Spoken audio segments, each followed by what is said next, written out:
অবশেষে আমরা আজকের মিশনে সফল। ফুরমুন পাহাড়ে ওঠার পর আমার বন্ধুর অবস্থায় হচ্ছে এইখানে ম্যাক হৃদয় ছুঁয়ে যায়। তারা আপনারা আসার আগে মিনিমাম আপনার বাসার যদি 10 তলা ছাদ থাকে এটি ডেলি 5 বার উঠবেন, 5 বার নামবেন। এখন রাত 3টা। ক্রাউডের এই শহরে যখন নিস্তব্ধ হয়ে পড়ে, সবকিছু নিরিবিলি, ঠিক তখনই অন্যরকম একটা অনুভূতি কাজ করে। আর এই নিস্তব্ধতার মধ্য দিয়ে আমরা চলে যাচ্ছি একটা মিশনে। চট্টগ্রাম শহরে বাকি সদস্যদের নিয়ে আমরা বাইক যুগে রওনা দিয়ে দিলাম ঠিক রাত 3টার সময়। কিছু দূর যাওয়ার পর হাটাজারি যখন পৌঁছে যাই, তখন অন্য আরেকজন সদস্য আমাদের সাথে যোগ দেয়। কিছুটা কুয়াশা আর কিছুটা শীত উপেক্ষা করে আমরা চলছিলাম। গন্তব্যে পৌঁছেই বাইক পার্কিং করে উঠতে শুরু করলাম পাহাড়ে, অন্ধকারের ভিতর। পাহাড়ে উঠতে উঠতেই যেন ভোরের আলো কিছুটা দেখা শুরু করলাম। 40 থেকে 50 মিনিট বেয়ে পাহাড় ওঠার পর প্রথম দৃশ্য হচ্ছে এটা। প্রচুর পরিমাণে মানুষ, আর পাহাড়ের একপাশে মেঘমালা সাদা হয়ে আছে, আর অপর পাশে কুয়াশা জমে আছে। ফুরমুন পাহাড়ে ওঠার পর আমার বন্ধুর অবস্থায় হচ্ছে এই। এত উঁচুতে ওঠার পর আমার বন্ধু পুরা কাইতে হয়ে গেছে। অবশেষে আমরা আজকের মিশনে সফল। যারা আসবেন সকাল সকাল চলে আসতে হবে, আর প্রচুর এনার্জি প্রয়োজন। এই ফুরমুন পাহাড়ে উঠতে গেলে খুব কষ্ট হয়, তো এনার্জি অনেক বেশি প্রয়োজন এই ফুরমুন পাহাড়ে ওঠার জন্য। এই মেঘটা আসলে যখন দেখবেন সব কষ্ট সব চলে যাবে। যখন মেঘের এই সুন্দর ভিউ দেখবেন, সমস্ত কষ্ট তখন প্রশান্তিতে রূপ নিবে। এ হচ্ছে ফুরমুন পাহাড়ের অবস্থা। এখানে প্রচুর ক্রাউড।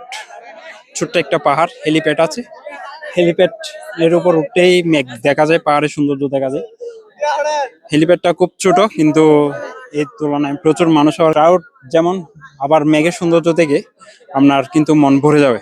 ফুরমুন পাহাড় ওটা আসলে অনেক কষ্টকর। আপনি হয়তোবা বলতে পারেন যে সীতাকুণ্ড, অনেকে সীতাকুণ্ড যায়, চন্দ্রনাথ মন্দির কিংবা সহস্রধারায় যায়। তো সহস্রধারা কিংবা চন্দ্রনাথ মন্দিরে যতটুকু কষ্ট না, তার চেয়ে বেশি কষ্ট হচ্ছে এই ফুরমুন পাহাড়ে উঠতে প্রয়োজন হয়।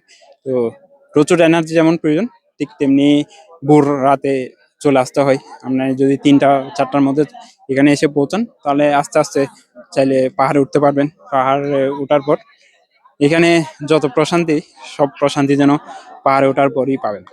আর সকল কষ্ট হচ্ছে আপনার আহ চলে যাবে যখন আপনি পাহাড়ে ওঠার পর সৌন্দর্যটা দেখবেন। চারদিকে মেঘ, মেঘের যে আবরণ, আসলে প্লেন থেকে যেরকম মেঘ দেখা যায় এখানে ওঠে কিন্তু সেরকম মেঘ দেখা যাচ্ছে। তো এটা হচ্ছে বাড়তি উচ্ছ্বাস থাকে সবার মাঝে, তাই ক্রাউডটা একটু অনেক বেশি। এর ভিতর থেকে সূর্যোদয়, এটা আসলে খুব সুন্দর একটা দৃশ্য। আমরা সচরাচর যে দৃশ্যটা দেখে থাকি যে সমুদ্রের মধ্যে সূর্য ডোবা, আর সমুদ্র থেকে সূর্য ডোবাটা যেমন উপভোগ করি, তার চেয়ে হয়তো বা বেশি উপভোগ করবেন আপনি এই যে মেঘের ভিতর থেকে সূর্যের ওঠাটা। এটা অন্যরকম একটা অনুভূতি আপনাকে দিবে। তো সূর্য ওঠা যদি মেঘের ভিতর থেকে দেখতে হয়, এই ফুরমুন পাহাড়ে আসতে হবে। আর সীমিত সময়ের জন্য এটা খোলা থাকে, এখানে মূলত আর্মি ক্যাম্প এটা।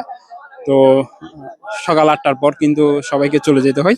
রাতের অন্ধকারে যে পাহাড়গুলো বেয়ে উঠেছিলাম, পথগুলো হচ্ছে এটি। আসলে পাহাড়টা অনেক উঁচু।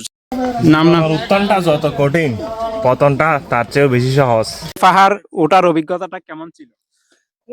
খুবই দুঃসহনীয়, অসম্ভব পরিকল্পনা। ফুরমুন পাহাড়ে ওঠার অভিজ্ঞতাটা কেমন ছিল? অভিজ্ঞতাটা প্রথমে ভিডিও দেখে অনেক মনে উৎসাহ ছিল যে আমরা উঠবো, কিন্তু এসে দেখি বাস্তবতা অনেক কঠিন। যারা আমরা সব সময় সমতল জায়গায় বসবাস করি বা হাঁটাচলা কম করি, তাদের জন্য একটু কষ্ট হবে। বিশেষ করে এখানে যারা মানে কাজ করেন বসে, অনেকে অফিস জব করেন, ডেস্ক জব করেন, তাদের জন্য অনেক কষ্ট হবে। তারা আপনারা আসার আগে মিনিমাম আপনার বাসার যদি 10 তলা ছাদ থাকে এটি ডেলি 5 বার উঠবেন, 5 বার নামবেন। আর এর পরবর্তীতে আপনি যদি এক নিঃশ্বাসে উঠতে পারেন, তাহলে আপনি মনে করবেন এটার জন্য আপনি রেডি, ফুরমন পাহাড়ের জন্য আপনি রেডি। তো আপনারা আসবেন, ভিডিও দেখবেন বা আগে আসুন পরে আসুন, কিন্তু জায়গাটি অনেক সুন্দর। যেহেতু এখানে মেঘ দেখা যায়, আপনি যদি সাজেক যান বা বান্দরবন যান, সেখানে অনেক খরচের বিষয়। আর আমরা চট্টগ্রাম শহর থেকে এসেছি এখানে 56 কিলোমিটার মতো। 56 কিলোমিটার মতো আমরা আসা আসা যাওয়া 120 কিলোমিটার, আমাদের মাত্র 2 লিটার তেল বা 3 লিটার তেল খরচ হবে। 200-300 টাকার মধ্যে আমাদের পার হেডে নাস্তা সহ আপনি চট্টগ্রাম শহর থেকে আসলে আপনি ঘুরে যেতে পারবেন। আমরা বাইক নিয়ে আসার কারণে কয়েকশো মিটার পথ বাইক নিয়ে চলে আসতে পারছিলাম, যেটা পর্যটকরা হেঁটে আসতো। মাত্র 200 টাকায় ফুরমন পাহাড় ঘুরে গেলাম। কিভাবে ঘুরে গেছি সেটাই বলতে যাচ্ছি আপনাদের। তো ফুরমন পাহাড়ে 200 টাকায় যদি আসতে চান তাহলে কিভাবে আসবেন? আসলে আমরা আসছি বাইকে করে। তো বাইকে করে আসছি চট্টগ্রাম শহর থেকে। 300 টাকার মাত্র তেল নেওয়া হয়েছে, অকটেন। 300 টাকার অকটেন নেওয়ার পর তো আমরা সরাসরি ফুরমন চলে আসছি। রাতে 3টা বাজে বের হয়েছিলাম। তো পথিমধ্যে নাস্তা করলাম। তো দুইজনের ভাগে 150 টাকা করে পড়ছে। আমরা 150 টাকা করে তেল খরচ পড়ছে, আর বাকিটা হচ্ছে নাস্তা খরচ। যদি 50 টাকা করে ধরি তাহলে বরাবর হচ্ছে 200 টাকা পড়ে আর কি। 200 টাকায় ফুরমন পাহাড় ঘুরে যাচ্ছি চট্টগ্রাম শহর থেকে। এটাই হচ্ছে একটা অবাক করার বিষয়। হয়তো বা অনেকেই ভাবতে পারেন যে কিভাবে সম্ভব। এটাই সম্ভব।